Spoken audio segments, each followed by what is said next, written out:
नमस्कार साथियों, हमारे YouTube चैनल में आपका स्वागत है और हम कर रहे हैं NCERT क्लास 6 की बुक हमारे अतीत और उसका हमारा आज दूसरा लेसन है।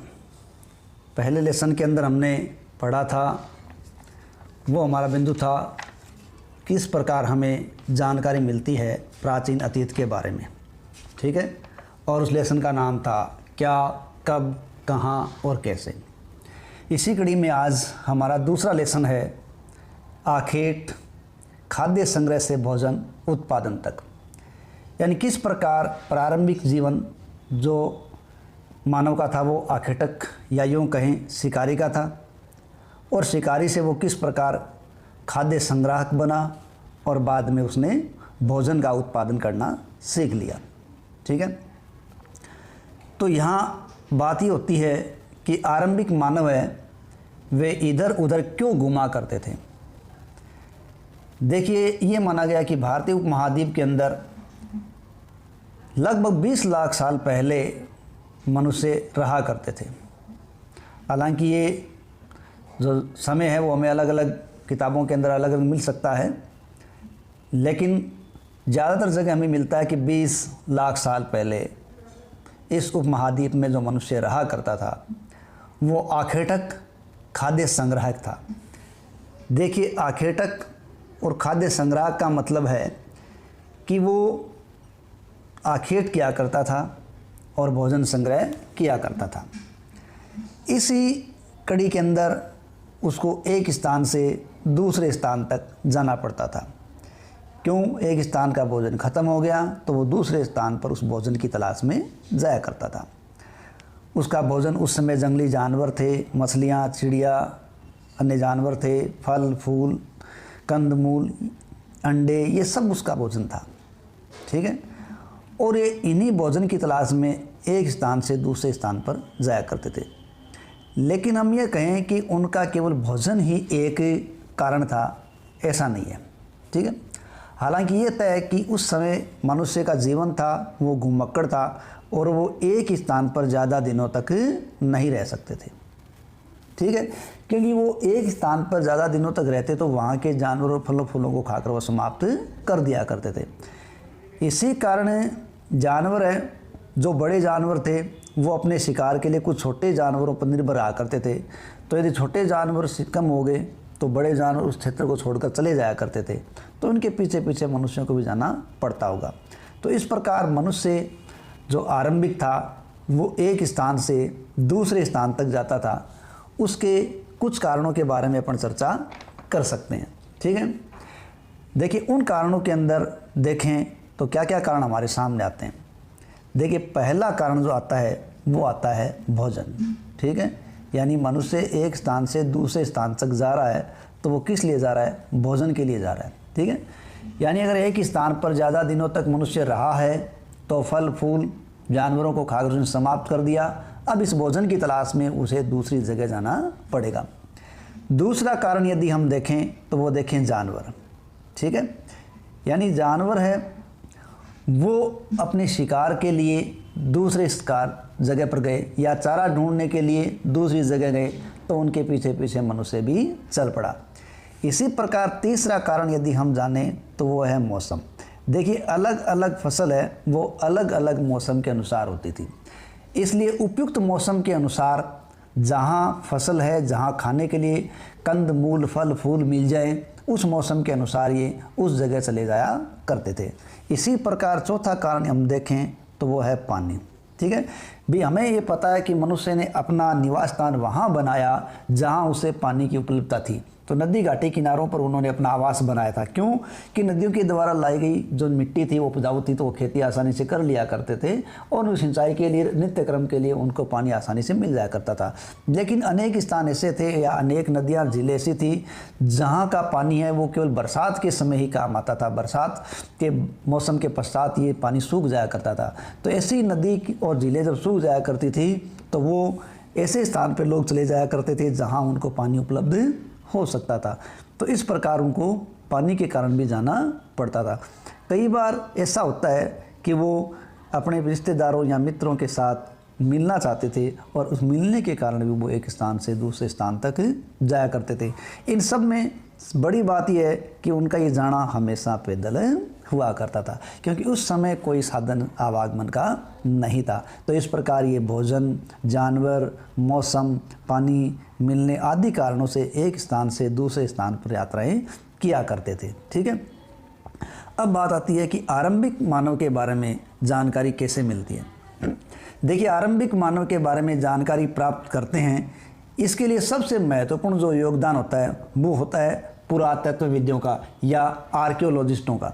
तो पुरातत्वविद या आर्कियोलॉजिस्ट ऐसी सामग्री ढूंढते रहते हैं और ऐसे स्थान ढूंढते रहते हैं जहां प्रारंभिक मानव के बारे में जानकारी मिल सके। ठीक है, क्यों? इसके लिए उनके द्वारा काम में ली जाने वाली जो चीज़ें हैं, औजार हैं या अन्य लकड़ियाँ, हथियार, उनके द्वारा काम में ली गई अन्य सामग्रियाँ जो उनको मिलती है, उस आधार पर वो उनके बारे में जानकारी निकालते हैं। ठीक है, तो पुरातत्वविदों ने ये पता लगाया है कि प्रारंभिक मानव है वो आखेटक और खाद्य संग्राहक होता था और उसकी शुरुआत के जो औजार थे वो पत्थरों के औजार थे। और उन पत्थरों के औजार में बाद में उसने क्या किया कि उसने हड्डियों के, लकड़ियों के औजार भी बाद में बनाए होंगे। और संभवतः ऐसा रहा होगा कि प्रारंभ में उसका हर चीज़ है वो पत्थर से बनती थी, लेकिन उसे जब लकड़ी, हड्डी आदि के बारे में काम लेने का पता चला तो शायद उसने हत्थे या मूठ बनाकर उस पत्थर के औजार में डालने का काम किया होगा और उससे उसने पत्थर के औजार बनाए होंगे जो बाले और बाण जैसे थे। और इन औजारों से उसने लकड़ियाँ काटी होगी और उन लकड़ियों का उसने ईंधन, झोपड़ी बनाने, औजार बनाने के लिए इस्तेमाल किया होगा या पेड़ों की छाल बनाने के लिए उसने इस्तेमाल किया होगा या हो सकता है उसने जानवरों की खाल उतारने के लिए भी अपने औजारों का इस्तेमाल किया होगा। तो उसके जो औजार थे वो अलग अलग काम के लिए अलग अलग प्रकार के थे। ठीक है, और इन अलग अलग प्रकार के औजारों को देखिए, या हम देख भी सकते हैं, ये देखिए अलग अलग औजार दे रखे हैं। जो पहले चित्र में दिखाया गया वो इंसान के खाने के जड़ों को खोदने के काम आ रहा है, जबकि दूसरा वो जानवरों की खाल से बने वस्त्रों को सिलने के काम आ रहा है। इसी प्रकार अपन यहाँ ऊपर चित्र देखें तो उन चित्रों के माध्यम से हमें पता चलता है कि ये औजार अलग अलग प्रकार के हैं। ठीक है, नेक्स्ट हमें दिया गया रहने की जगह निर्धारित करना, यानी मनुष्य अपने रहने की जगह का निर्धारण किस प्रकार किया करता था। ठीक है, तो इसके बारे में अगर जानकारी देखें तो हमें शुरुआत में देख चुके हैं कि मनुष्य वो नदी घाटी के पास रहना ज़्यादा पसंद करता था ताकि उसको पानी प्रचुर मात्रा में उपलब्ध हो जाए और खेती के लिए अच्छी ज़मीन उपलब्ध हो जाए। लेकिन जब मनुष्य को पाषाण के बारे में जानकारी हो गई कि पाषाण से उपकरण बनाने की जानकारी हो गई, तब उसने ऐसे स्थान के बारे में भी जान दिया कि जहाँ पानी के साथ साथ पत्थर भी उसे प्रचुर मात्रा में उपलब्ध हो जाएं, ताकि वो उन पत्थरों से अपने काम आने लायक औजार बना सकें। इसीलिए बहुत से पूरा स्थलों से बड़े बड़े पत्थर या छोटे छोटे पत्थर प्राप्त हुए हैं। पूरा स्थल ऐसा स्थान होता है जिस स्थान को मनुष्य ने आरंभ में रहने के लिए काम लिया था। तो ये पूरा स्थल है वो नदी झीलों के किनारे पाए गए और वहाँ में पत्थरों की सामग्री भी मिली है। अब हमें जो मानचित्र दिया गया है, इस मानचित्र में हमें लाल त्रिकोण से पूरा स्थल दिखाए गए और ये भी वो पूरा स्थल है जहाँ पर आखेटक और खाद्य संग्राहक होने का प्रमाण मिला है। तो लाल जहाँ निशान है, एक तो ये रहा भीमबेट का, ठीक है, कौन सा है, भीमबेट का, होसंगी, करनूल, ये 3 क्षेत्र हमें यहाँ दे रखे हैं। देखिए ये जो भीमबेट का है वो मध्य प्रदेश का एक क्षेत्र है और भीमबेट का है वहाँ से प्राचीन शैल गुफाएं मिली है जिन पे चित्र बने हुए हैं। इन चित्रों में ये माना जाता है कि अधिकांश चित्र है वो मध्य पाषाण कालीन है। कहाँ, भीमबेटका की गुफाओं से मिले चित्र अधिकांश से मध्य पाषाण कालीन है। यहाँ लगभग 700 गुफाएं हैं वो मिली हैं और इसकी खोज के बारे में कहा जाता है कि V.S. वाकणकर, क्या नाम है, V.S. वाकणकर ने 1958 में इनकी खोज की थी। दूसरा हमारे पास स्थल दे रखा है होसंगी। होसंगी जो क्षेत्र है वो कृष्णा नदी के पास, देखिए यहाँ नदी दे रखी है कृष्णा नदी, तो कृष्णा नदी के क्षेत्र में स्थित होसंगी क्षेत्र था और ये कर्नाटक का क्षेत्र है। होसंगी कहाँ का है, कर्नाटक का, और यहाँ पत्थर के उद्योग होने के प्रमाण प्राप्त हुए हैं। तीसरा हमें जो दे रखा है करनूल गुफाएं। करनूल की गुफाएं हैं वो आंध्र प्रदेश में प्राप्त हुई हैं और यहाँ से कुछ संकेत ऐसे मिले हैं जिनसे पता लगाया जाता है कि यहाँ नर बलि की प्रथा रही होगी। इस प्रकार हमें प्राचीन जो पूरा पाषाणिक स्थल दिए गए हैं उन पूरा पाषाण स्थल में भीमबेटका, तुसंगी और करनूल की गुफाएं दी गई है। देखिए, प्रारंभिक मानव है वो पाषाणकालीन मानव था, ठीक है। तो उसके जो पाषाण के काल को है वो 3 भागों में बांटा जा सकता है, पूरा पाषाण काल, मध्य पाषाण काल और नव पाषाण काल।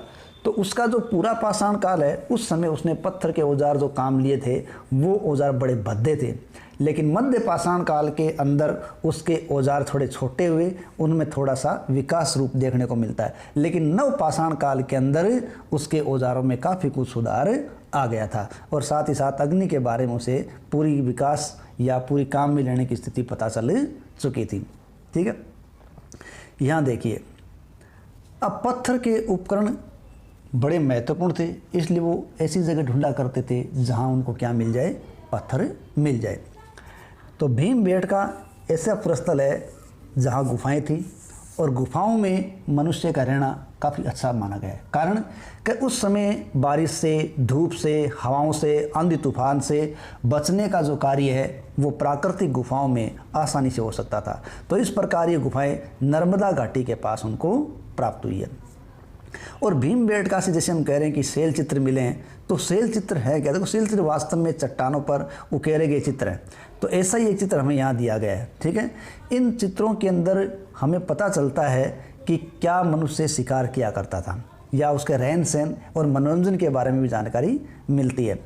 मध्य प्रदेश और दक्षिणी उत्तर प्रदेश की गुफाओं से हमें जो चित्र मिले हैं उनमें जंगली जानवरों को बड़ी कुशलता से दिखाया गया है, ठीक है। यानी जंगली जानवरों को बड़ी कुशलता से कहाँ दिखाया गया है? मध्य प्रदेश और दक्षिणी उत्तर प्रदेश की गुफाओं को उनमें दिखाया गया है, वहाँ के जानवर शिकार के रूप में दिखाया गया है। पूरा स्थल, तो जहाँ पूरा स्थल की हम बात करते हैं तो जहाँ औजार, बर्तन, इमारतें जैसी वस्तुओं के अवशेष मिले और ऐसी वस्तुओं का निर्माण लोगों ने अपने काम के लिए लिया होगा और बाद में जब वो वहाँ से गए तो उस सामग्री को वहाँ पर छोड़ के चले गए होंगे। तो ये ज़मीन के ऊपर, अंदर, कभी कभी समुद्र और नदी के तल में भी पाए जाते हैं। तो ये सब पूरा स्थल है, उन पूरा स्थलों पर निवास के साक्ष्य हमें मिलते हैं, ठीक है। तो आगे देखते हैं आग की खोज। हमें कहा गया है करनूल की गुफा खोजिए, ठीक है। देखो, हमने देखा है आंध्र प्रदेश के अंदर करनूल की गुफा है और वहाँ इस प्रकार के साक्ष्य मिले हैं जिससे हमें यह पता लग रहा है कि संभवतः नर बलि की प्रथा भी कभी रही होगी। लेकिन यहाँ हम देख रहे हैं कि यहाँ राख के साक्ष्य विशेष प्राप्त हुए हैं। यानी आंध्र प्रदेश की करनूल गुफाओं के पास हमें किसके साक्ष्य मिले हैं? राख के अवशेष मिले हैं। इसका मतलब यहाँ के जो आरंभिक लोग थे वो आग जलाना सीख गए थे और आग का काम उन्होंने कई कार्यों के लिए लिया होगा कि वो प्रकाश के लिए आग जलाया करते होंगे, मांस को भूनने के लिए आग जलाया करते होंगे या खतरनाक जानवरों को दूर भगाने के लिए भी वो आग का इस्तेमाल करते थे। कहने का मतलब है कि उनको आग का इस्तेमाल करना आ गया था, ठीक है। कहाँ की बात है ये? करनूल गुफाओं में। किस आधार पे कह सकते हैं? क्योंकि वहाँ राख के हमें अवशेष मिले हैं। अब बात आती है नाम और तिथियों की, ठीक है। देखो, जिस काल के बारे में हम पढ़ रहे हैं तो पुरातत्वविदों ने बड़े बड़े नाम उनको दे रखे हैं। आरंभिक काल को वे पूरा पाषाण काल कहते हैं, ठीक है। देखिए, आरंभिक काल को पूरा पाषाण काल कहा जाता है। पूरा यानी प्राचीन और पाषाण यानी पत्थर, यानी प्राचीन पत्थरों का काल। और ये नाम क्यों दिया गया? क्योंकि प्राचीन पूरा स्थलों से जो औजार मिले हैं वो पत्थर के औजार ही मिले हैं। और पूरा पाषाण काल है वो 20 लाख साल से 12,000 साल पहले के दौरान का माना गया है। यानी पूरा पाषाण काल है वो 20 लाख से 12,000 साल पुराना माना जा रहा है। अब इस काल को भी आगे 3 भागों में विभाजित किया गया था। आरंभिक पूरा पाषाण काल, मध्य पूरा पाषाण काल और उत्तर पूरा पाषाण काल, ठीक है। तो पूरा पाषाण काल जो 3 भागों में बांटा गया है, उन 3 भागों के काल के अंदर ही ऐसा माना जाता है कि मानव इतिहास की 99% कहानी इसी दौरान घटित हो गई थी। यानी मानव इतिहास की 99% कहानी पूरा पाषाण काल के अंदर घटित हो चुकी थी। और उस पूरा पाषाण काल के 3 पार्ट है, आरंभिक पूरा पाषाण काल, मध्य पूरा पाषाण काल, उत्तर पूरा पाषाण काल। ठीक है, लेकिन बाद में क्या हुआ कि हमें पर्यावरणीय बदलाव देखने को मिलते हैं। जब वातावरण में या पर्यावरण में बदलाव हो गया, ठीक है, पर्यावरण में जब बदलाव हुआ तो जलवायु गर्म हो गई। और जब जलवायु गर्म हो गई तो जलवायु गर्म होने के कारण वहाँ घास के मैदान पनप गए। और घास के मैदान जब वहाँ पनप गए तो वहाँ जानवर रहना आसान हो गया, क्योंकि घास खाकर जानवर जिंदा रह सकते थे। अब उन जानवरों के अंदर हिरण, बारहसिंगा, भेड़, बकरी, गाय जैसे जानवर थे जो बड़ी संख्या में घास पर निर्भर रहने लगे। और लोग जो इन जानवरों का शिकार करते थे वो इनके पीछे पीछे आ गए। ठीक है, लेकिन उनको इस काल के अंदर फसल के बारे में पता चल गया और उनको ये भी पता चल गया कि जिस रास्ते को पीछे वो छोड़कर आ रहे हैं वहाँ पर सामग्री वापस लग रही है। इससे संभवतः उनको खेती के बारे में भी जानकारी हो गई होगी और उन्होंने गेहूँ, जौ, धान जैसे पादपों को लगाना, उनको इकट्ठा करना शुरू कर दिया और अनाज को पैदा करना उनको आ गया होगा। इस प्रकार की जानकारी हमें संकेतों से मिलती है। तो कुल मिला के पूरा पाषाण काल के बाद, जो कि 20 लाख से 12,000 साल पुराना माना गया है, पर्यावरणीय बदलती परिस्थिति में मध्य पाषाण काल आया। मध्य पाषाण काल को मेसोलिथ भी कहा जाता है, क्योंकि इस समय जो औजार थे वो छोटे थे और छोटे होने के कारण मध्य पाषाण काल को माइक्रोलिथ या लघु पाषाण काल के नाम से जाना गया है। यानी मध्य पाषाण काल को लघु पाषाण या माइक्रोलिथ क्यों कहा गया? क्योंकि यहाँ के औजार आमतौर से छोटे थे और यह काल 12,000 साल से लेकर 10,000 साल पहले तक का काल माना गया है। अब इन औजारों के अंदर हड्डियों या लकड़ियों के मुट्ठे लगा लिए गए थे। हंसिया और आरी जैसे औजार बनाने में इनको कामयाबी मिल चुकी थी। लेकिन इसका मतलब ये नहीं था कि पूरा पाषाण काल के अंदर बनाए गए औजार पूरी तरीके से समाप्त हो चुके थे, वो भी इसी समय बार बार बनाए जाते रहे होंगे।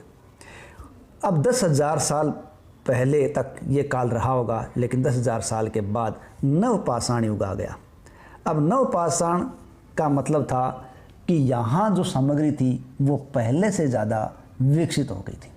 यानी अब सामग्रियाँ पहले से ज़्यादा विकसित हो चुकी थी, तो इसको नवपाषाण काल नाम दिया गया। और इसमें औजार है वो अधिक विकसित प्रकार के मिले। बदलती जलवायु के बारे में हम बात कर चुके हैं कि 12,000 साल पहले दुनिया की जब जलवायु बदली तो वहाँ कुछ गर्मी पड़ी और गर्मी बढ़ी तो घास के मैदान बढ़े, घास के मैदान बढ़े तो जानवरों का रहना आसान हो गया और इन जानवरों को शिकार करने वाले लोग इनके पास या इनके पीछे पीछे आ गए और वहाँ उनको भोज्य सामग्री है वो मिल गई। खाने के लिए इनको पादप भी मिल रहा था और जानवर भी मिल रहे थे। इसके अलावा इस समय उनको जानवरों के खाने पीने की आदतों, प्रजनन के समय की जानकारी हो गई और इसी प्रकार उनको फसल की भी जानकारी हो गई। और ऐसा होने के कारण उन्होंने जानवरों को पालना शुरू कर दिया, क्योंकि घास के मैदानों में इसको घास के रूप में चारा मिल गया होगा और इसीलिए उसने पालतू पशु बना लिए होंगे और अनाज उगाना सीख लिया। तो उसके लिए वो संग्रह की जगह अब उत्पादन है वो उनका मुख्य कार्य हो गया था। अब जंगली जानवर जब पालतू बनने लगे तो कुत्ते का जंगली पूर्वज था। यानी सबसे पहले मनुष्य ने जिस जानवर का पालन किया वो कहा जाता है कुत्ता था। यानी मनुष्य के द्वारा सर्वप्रथम पाला गया जानवर था कुत्ता। धीरे धीरे लोग भेड़, बकरी, गाय, सूअर जैसे जानवरों को अपने घरों के नज़दीक आने के लिए उत्साहित करने लगे और ऐसे जानवर झुंड में रहते थे और ये ज़्यादातर घास ही खाया करते थे। अक्सर लोग अन्य जंगली जानवरों के आक्रमण से इनकी सुरक्षा किया करते थे और इस तरह धीरे धीरे वे पशुपालक बन गए होंगे। और पशुओं को कहीं जाने की आवश्यकता इसलिए नहीं थी कि उनको आसपास ही भोजन उपलब्ध हो गया था। अब बात उठती है कि उन्होंने कुत्ते को ही पालतू क्यों बनाया होगा?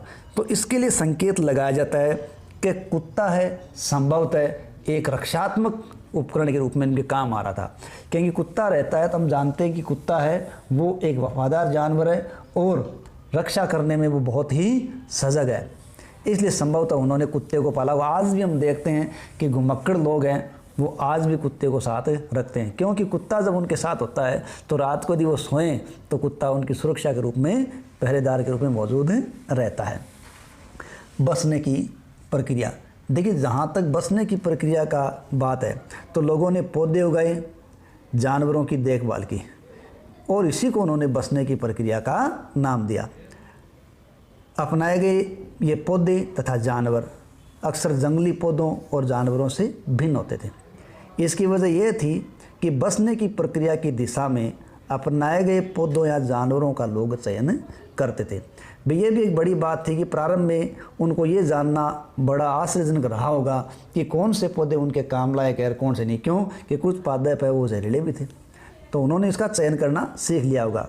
उदाहरण के तौर पर लोग उन्हीं पौधों या जानवरों का चयन करते हैं जिनके बीमार होने की संभावना कम हो। यही नहीं, लोग उन्हीं पौधों को चुनते हैं जिनसे बड़े दाने वाले अनाज पैदा होते हों, साथ ही जिसकी मजबूत डंठल अनाज के पक्के दानों को भार को संभाल सकती हो। ऐसे पौधों के बीजों को संभाल के भी रखा गया ताकि उनको वापस उगाने के काम में लिया जा सके। और इसी प्रकार जानवरों को आगे प्रजनन के लिए चुना जाता था और ऐसे जानवर चुने जाते थे जो अहिंसक होते थे। ठीक है, इसलिए हम आज भी देखते हैं कि पाले गए जो जानवर लगभग अहिंसक है। और कृषि के लिए भी अपनाए गए पौधे जंगली जानवरों तथा पौधों से धीरे धीरे भिन्न होते गए। यानी जो कृषि के लिए अपनाए गए पौधे हैं और पालने के लिए जो बनाए गए जानवर या अपनाए गए जानवर हैं वो अन्य जंगली पौधे और जानवरों से अलग अलग होते हैं और लगातार अलग होते चले गए। मिसाल के तौर पर जंगली जानवरों की तुलना में पालतू जानवरों के दांत और सींग छोटे होते हैं ताकि वो नुकसान न पहुँचाए। ठीक है, बसने की पूरी प्रक्रिया पूरी दुनिया में धीरे धीरे चलती रही और ये करीब 12,000 साल पहले शुरू हुई। वास्तव में आज हम जो भोजन करते हैं वो इसी बसने की प्रक्रिया की वजह से है, क्योंकि वो बसे तब उन्होंने कृषि प्रक्रिया अपनाई और प्राचीन फसलें गेहूँ तथा जो हैं उनको उपजाना उसने सीखा। इसी तरह सबसे पहले पालतू बनाए गए जानवर से कुत्ता, भेड़, बकरी आज भी उसी भांति बनाए जा रहे हैं या उसी भांति पाले जा रहे हैं। अब कहा जा रहा है एक नवीन शैली। ठीक है, अब इस नवीन शैली के अंदर क्या है?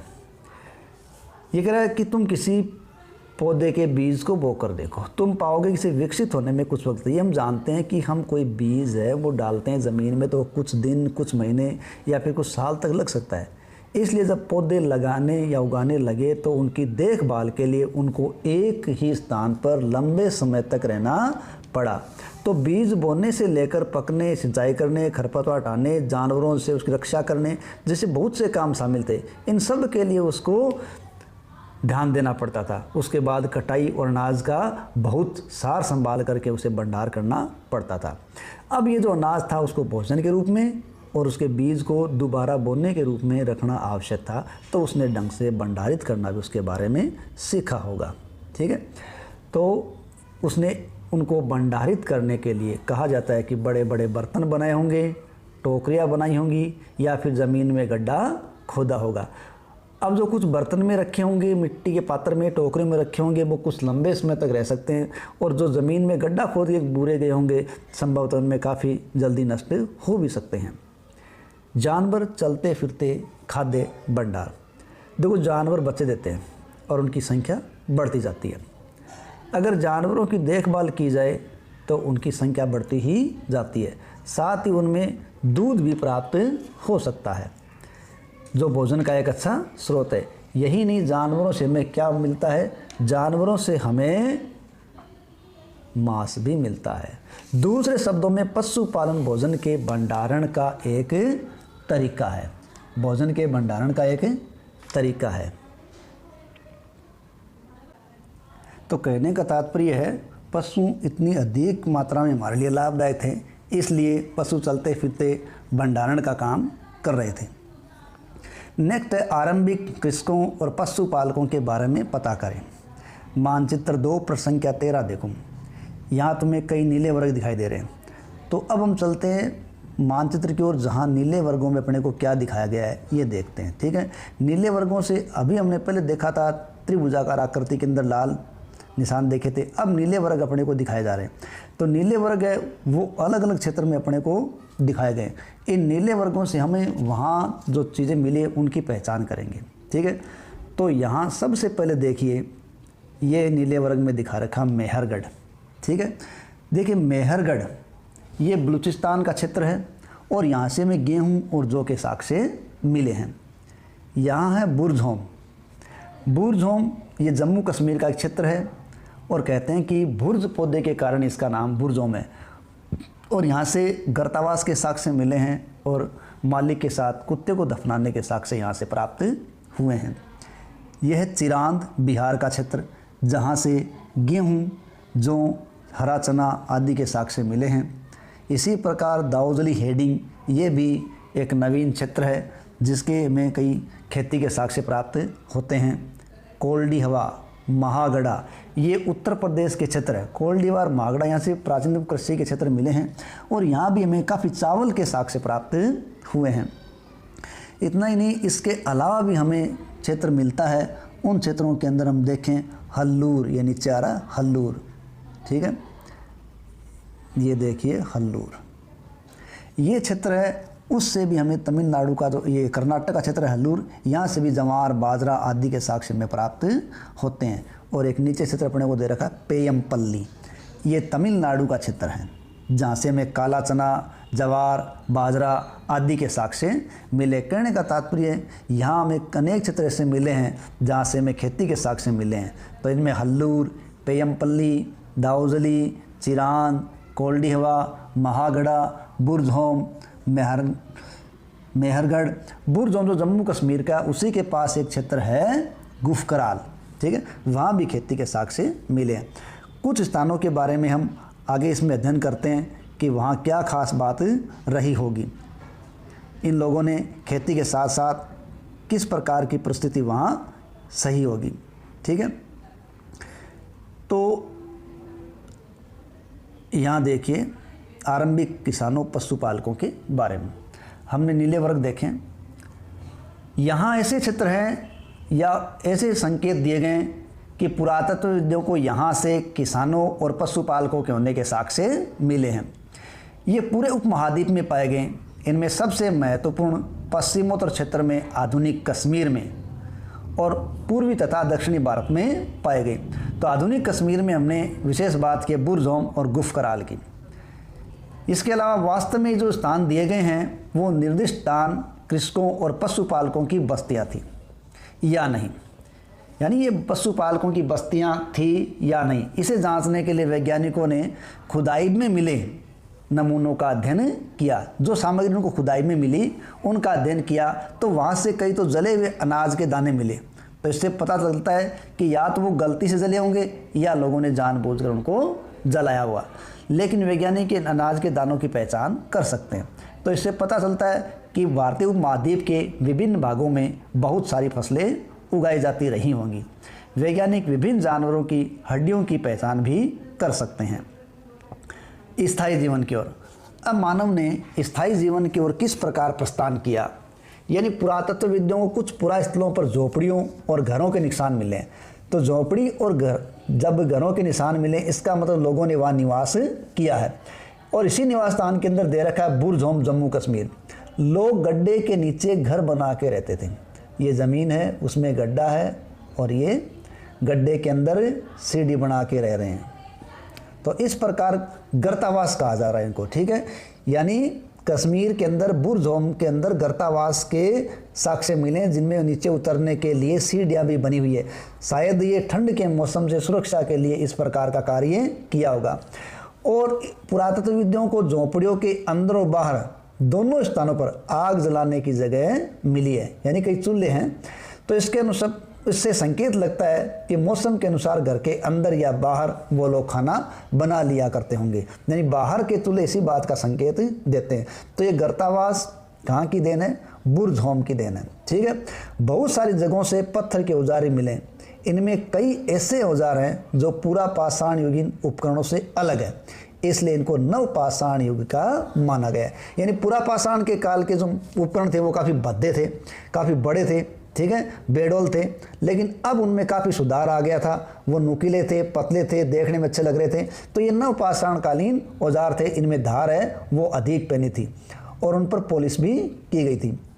ओखली और मुसल का प्रयोग अनाज और वनस्पतियों से प्राप्त अन्य चीज़ों को पीसने के लिए किया जाता होगा। यानी अब उन्होंने ओखली और मुसल का प्रयोग भी शुरू कर दिया था, जिसे शायद वो अनाज और वनस्पति पीसते होंगे। ठीक है, आज हजारों साल बाद भी ओखली और मुसल का प्रयोग आज हम अपने घरों के अंदर भी देखते हैं। ठीक है, उसी तरह प्राचीन प्रस्तर युगीन औजारों का निर्माण और प्रयोग लगातार होता रहा और कुछ औजार पत्थरों की बजाय हड्डियों से भी बनाए जाने लगे थे। तो ये नवपाषाण काल के अंदर एक नया परिवर्तन हुआ था। अब नवपाषाण काल के ही क्षेत्रों से देखें तो नवपाषाण काल के कुछ क्षेत्रों से मिट्टी के बर्तन भी मिले हैं। तो कुछ मिट्टी के बर्तनों पर तो कहीं कहीं अलंकरण भी किया गया, यानी कुछ चित्रकारी या कुछ अंकन भी किया गया है। अब बर्तनों का उपयोग किसके लिए करते थे, यानी सामग्री रखने के लिए या खाना बनाने के लिए इन बर्तनों का इस्तेमाल किया जाता होगा। जैसा कि हमने वो नीले वर्ग देखे थे, उनमें हमने देखा था कि वहाँ कृषि के कई साक्ष्य मिले। तो उन कृषिगत फसलों के अंदर गेहूँ, चावल, दलहन जैसे अनाज है वो शायद ज़्यादा उगाए जाते होंगे और उन्हीं आहार को यहाँ रखा होगा या इनको बनाने का पात्र इन्होंने बना लिया होगा। इसके साथ साथ अब लोग कपड़े भी बुनने लगे थे और कपड़े बुनने के लिए कपास जैसे पौधे हैं वो उगाने लग गए थे। अब बात आती है कि ये जो परिवर्तन हो रहे हैं, क्या ये परिवर्तन सभी जगह एक साथ आ गए? देखो, ऐसा संभव नहीं है। ठीक है, और ये ऐसा आज भी नहीं है। हम सभी जगह के लोग एक से परिवर्तन के साथ नहीं जी रहे हैं। कहीं कहीं परिवर्तन में एक विकासशील अवस्था है, कहीं विकसित अवस्था है, तो कहीं अविकसित अवस्था भी है। तो इसी प्रकार यहाँ भी ये देखने को मिला है कि कहीं कहीं लोग हैं वो स्त्री पुरुष है, वो शिकार और भोजन संग्रह में लगे हुए हैं, तो कई लोग ऐसे हैं जिन्होंने खेती और पशुपालन करना सीख लिया और अपनी आजीविका चलाने का काम कर रहे हैं। ठीक है, अब सूक्ष्म निरीक्षण दिया गया मेहरगढ़ के बारे में। अभी हमने बुरजोम के बारे में पढ़ा, ठीक है, गर्त आवास के बारे में देखा। अब मेहरानगढ़ जो प्राचीनतम कृषक बस्ती है उसके बारे में देखें। ये कह रहा है कि ईरान जाने वाले मार्ग को देखो, तो इस मार्ग पर बोलन दर्जे के पास एक हरा भरा समतल मैदान है और ये मैदान बलूचिस्तान के अंदर है। ये है मेहरगढ़। तो मेहरगढ़ वहाँ का इलाका या वो इलाका है जहाँ से कृषि के प्राचीनतम साक्ष्य मिले हैं, जहाँ के स्त्री पुरुषों ने इस इलाके में सबसे पहले गेहूं जो उगाना, शिकार, भेड़ बकरी पालना सीखा था। तो विभिन्न प्रकार के जानवरों की हड्डियां भी हमें मेहरगढ़ से प्राप्त हुई है। इन हड्डियों में हिरण भी है, सुअर भी है और भेड़ बकरियों की हड्डियां भी प्राप्त हुई है। इसके अलावा मेहरगढ़ के जो चौकोर आयताकार घर है उनके अवशेष भी मिले हैं। अब घरों में माना गया 4 या उससे ज़्यादा कमरे थे, जो हो सकता है उसमें कुछ कमरे भंडारण के काम आते होंगे। और मृत्यु के पश्चात सामान्यतः मृतक के सगे संबंधों मृत व्यक्ति के साथ उसके काम में ली जाने वाली चीज़ें हैं वो रख दिया करते थे। इसीलिए उनकी कब्रों के अंदर सामग्री भी साथ मिलती है, क्योंकि लोगों की ये मान्यता थी कि मरने के बाद भी जीवन बाकी रहता है। इसलिए उन्होंने मृतक के शवों के साथ सामग्रियाँ रखी है। तो ऐसे सामान है वो मृतकों के साथ कब्रों से मिले हैं। तो इस प्रकार की कब्रें कई मिली हैं। मेहरगढ़ से भी एक कब्र मिली है जिसमें व्यक्ति के साथ बकरी को दफनाया गया। ठीक है, पहले हमने बात की थी बुरजोम के अंदर, मैंने बताया था कि मालिक के साथ कुत्ते को दफनाया गया है और यहाँ मेहरगढ़ के अंदर बकरी को मृतक के साथ दफनाया गया है, ताकि जो मृत व्यक्ति है उसको खाने के लिए वो प्राप्त हो सके। क्यों कि इनकी मान्यता थी कि मृत्यु के बाद भी जीवन होता है। अन्यत्र के अंदर बात दी गई फ्रांस के गुफा की, यानी इसमें कोई खास बात नहीं है, ये गुफा है। इस गुफा की खोज 4 बच्चों के द्वारा की गई थी। स्कूली छात्रों ने लगभग 100 साल पहले खोज की थी और ये फ्रांस की गुफा है। कहाँ की है? फ्रांस की। तो इसमें लगभग 20,000 साल पहले बने हुए चित्र मिले हैं, यानी 20,000 साल से लेकर 10,000 साल पुराने चित्र मिले हैं। इन चित्रों में खास बात यह है कि जानवरों के चित्र है और जंगली घोड़े, गाय, भैंसा, गेंडा, रेंडियर, बारहसिंगा, सुअर आदि के चित्र वो गहरे चमकीले रंगों से बनाए गए हैं। यानी फ्रांस की गुफाओं के अंदर जो बच्चों ने चित्र खोजे हैं वो किसके बनाए? वो गहरे चमकीले रंग के बनाए गए हैं और इन रंगों को लौह अयस्क और चारकोल जैसे खनिज पदार्थों से बनाया जाता था। यानी चमकीले रंग कैसे तैयार किए जाते थे? लौह अयस्क और चारकोल जैसे खनिज पदार्थों से उनको तैयार किया जाता होगा। ठीक है, ये संकेत लगाया जाता है यहाँ की सामग्री को देखकर। या फिर ये जो चित्र है वो या तो किसी विशेष उत्सव में मनाए गए होंगे, या फिर जब शिकारी जब शिकार करने जाते थे तो वो कोई अनुष्ठान करते होंगे, उस अनुष्ठान के समय इन चित्रों का निर्माण किया गया होगा। इस प्रकार का संकेत लगाया जाता है। अब चलते चलते एक और बात बता देते हैं कि शुतुरमुर्ग के बारे में। भारत में पुरापाषाण युग के दौरान शुतुरमुर्ग होते थे, यानी भारत में कब? पुरापाषाण काल के दौरान शुतुरमुर्ग थे। अब जो शुतुरमुर्ग थे उनके अंडे मिले हैं, ठीक है।